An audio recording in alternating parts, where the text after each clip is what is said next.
Her mom, her father, a little boy and a little girl. One person is dead. 5 others are at the UCSD burn center tonight after a fire ravaged this family home in Logan Heights.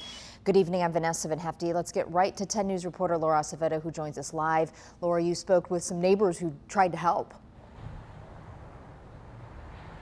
Vanessa, and one of the neighbors tells me he hasn't been able to sleep since everything happened early this morning. He says he woke up to hear the sounds of a woman screaming. When he came outside, he saw this house full of flames.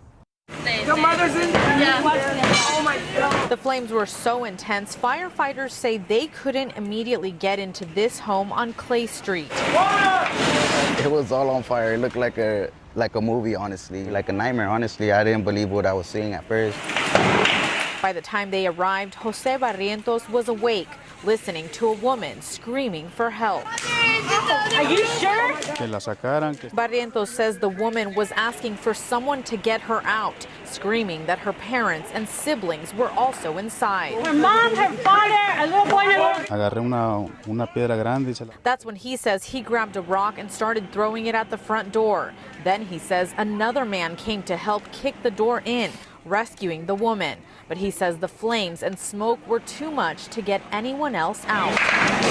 Eventually, firefighters were able to get everyone out. They did CPR on 5 people, some who did not have heartbeats. A 6th person did not survive.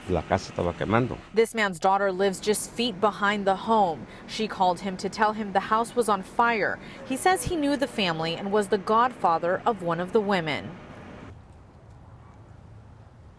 The cause of the fire is still under investigation. The status of the 5 people taken to the hospital is still unknown. Although one person was detained, he was later released. It's also unclear if there were smoke detectors in the home. We do know there was some bars on the windows. It's unclear if that had anything to do with the people not being able to get out in time. Reporting live in Logan Heights, Laura Acevedo, 10 News.